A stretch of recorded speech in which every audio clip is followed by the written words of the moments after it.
Hey guys, this is AuspiciousAussie and welcome back to another AS Monaco series episode.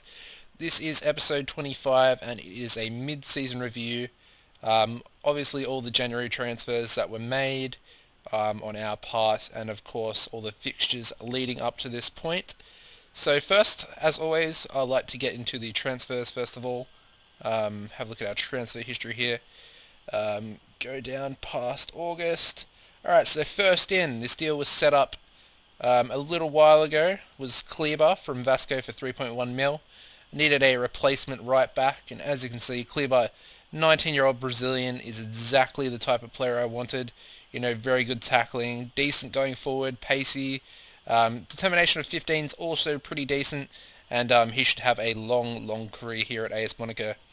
Next player in was Chris Mavinga from Ruben for 1.6 mil. Very senior, solid left back for the club. Very similar to Luke Shaw, and yeah, should be a first team left back. Can also play centre back quite well actually.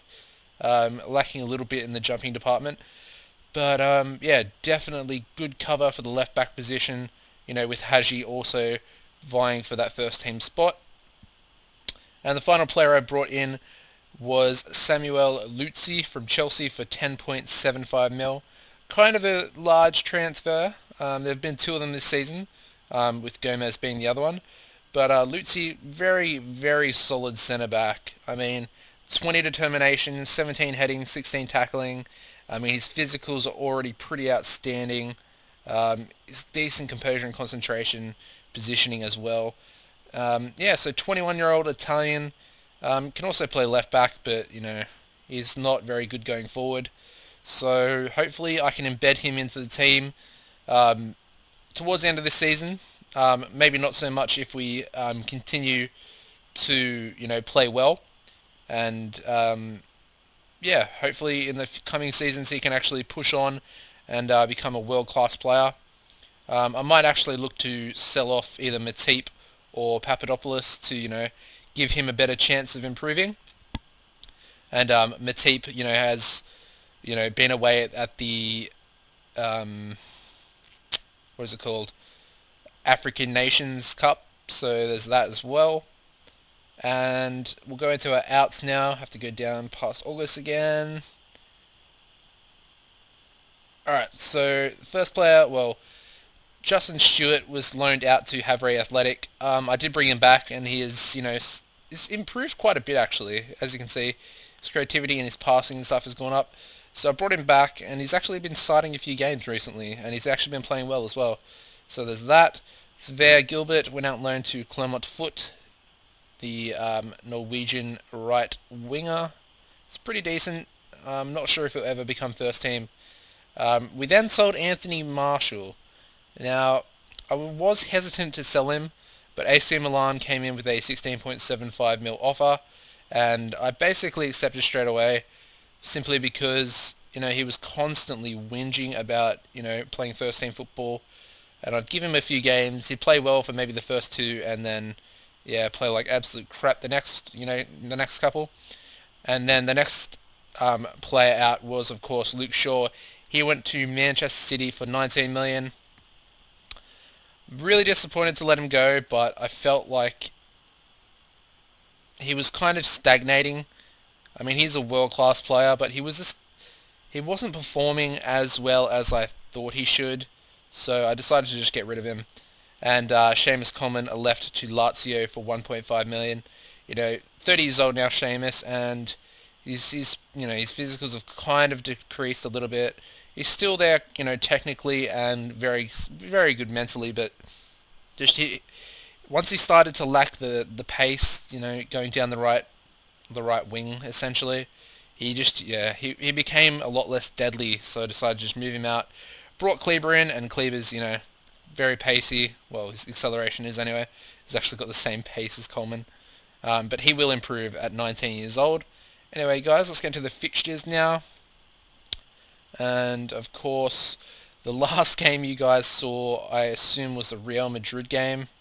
It's been a little while since I actually um,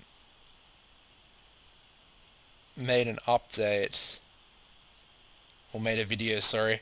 Sorry guys, I'm just looking at, was it this game? I assume it was that game actually, because I remember us winning, so I'm going to pause the recording here guys, give me 1 second, I'm just going to check what the previous video was, and I'll get back to you in 1 second. Alright, so back, and it actually wasn't that game, it was the first game I played, which was a 3-all draw on the 3rd of October. Alright, so after that game we versed Guingamp and beat them 2-1 away from home. Very nice victory. Manuel Fernandez, a Fontaine own goal, giving us all 3 points against Guingamp. We then versed Renas, beat them 3-0 at home, very convincing victory here. Gomez, Marshall and Papadopoulos on the score sheet there. We then lost to Benfica in the Champions League. Very, very disappointing, to be honest. Seri played out of this world. He's actually been transferred to a Premier League club. I think it's United. But anyway, Kanga opened the scoring. Well, actually, he didn't open the scoring. Wow, Seri opened the scoring, and then Kanga got one back for us 1 minute later. But, yeah, Benfica just went on to destroy us. We followed that Champions League loss up with a loss in the league. This coming to Montpellier.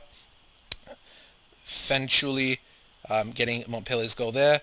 We then backed that up with a 2-all draw at home against Lyon. Our goals coming from Gomez and Aubameyang, and of course Moutinho missed a penalty on the stroke of half-time. Not to mention, Lyon got a goal in the 92nd minute through Giraldo.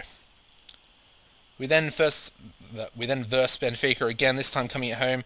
Could only get a 3-all draw this time as well. You know, Seri getting another goal.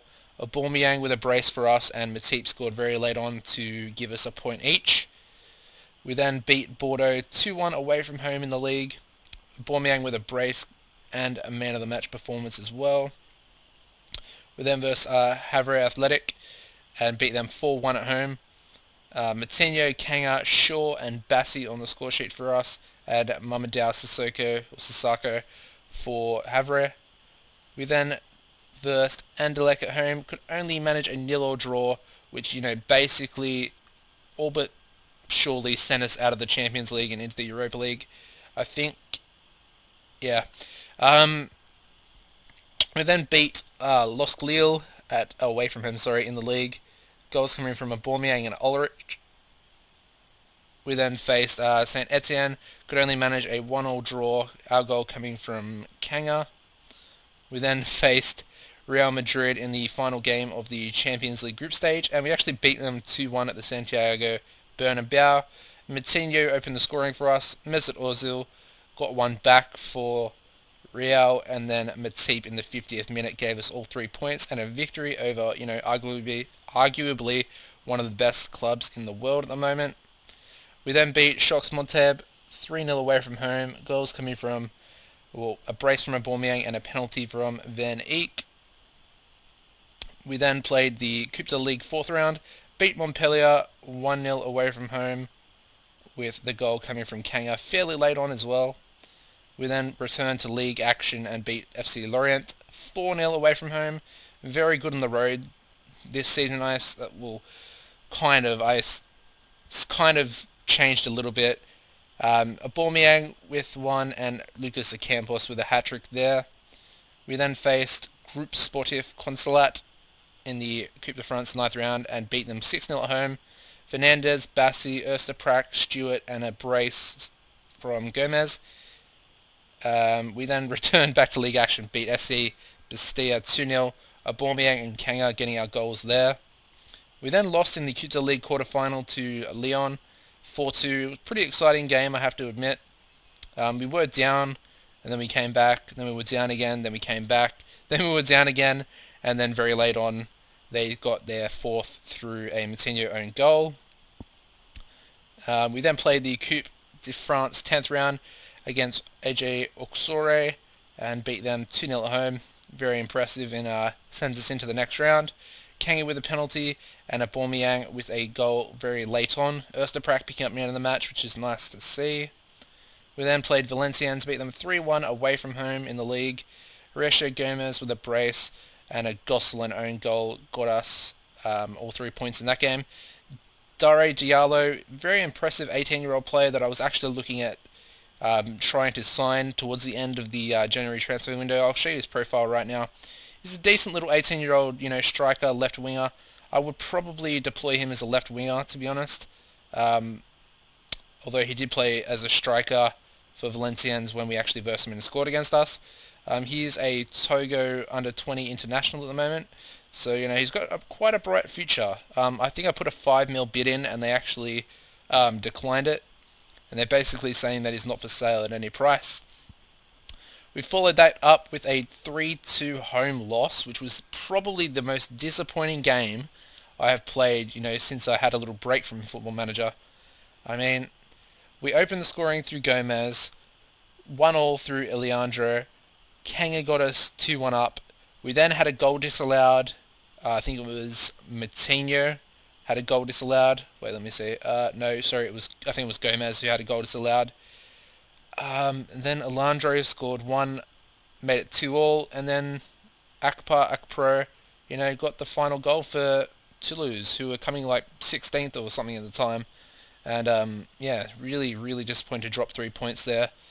I did play one extra game simply because I wanted to give you guys the PSG result before the end of the season, review.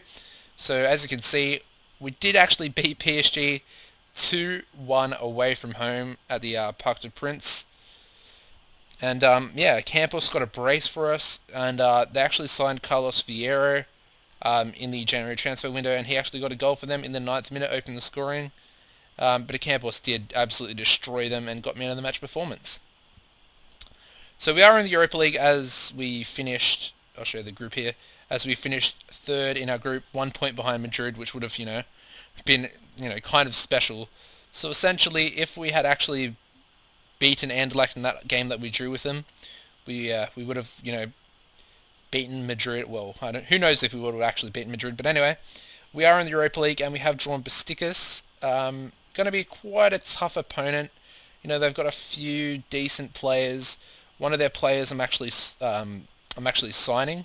I've actually signed him on a free transfer, and that is Pepe. Very good, young Brazilian striker. Pacey, good heading, good finishing, first touch dribbling, composure. Off the ball could be a little bit better, but still fairly decent at 14. Work rate still pretty good as well. So yeah, we've got Besiktas in the Europa League. Hopefully we can go on to win the Europa League. I would absolutely love to win a continental competition.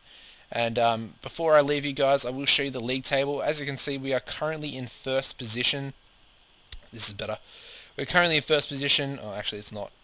Sorry. This is better. We're currently in first position, and we are 3 points ahead of Marseille, although they do have a game in hand. So if they win that game, they will essentially be level on top with us. They're having an absolutely amazing season, Marseille. Their team isn't that impressive. They've got a few good youngsters. I'm pretty sure they actually just sold their best midfield player for like 19 million. Let me have a look. We'll have a look at their transfers for a second. Yeah, they just sold Mbula to Roma for 17.75, and he's a very good, solid midfield player for them. Always has good games when I verse him, so I'm kind of happy to actually see the back of him. They've also sold Cheris, which is interesting because, yeah, he actually played at our club for, I think in the second season or first season, something like that. Anyway, guys, hopefully you've enjoyed this episode. It's been a fairly long one, I know, but if you have enjoyed it, please leave a like rating. Head over to my channel and subscribe as well. I've got a new series out, a Manchester United series, so if you haven't checked that out already, please do so. And yeah, guys, take it easy, and I'll see you in the next episode.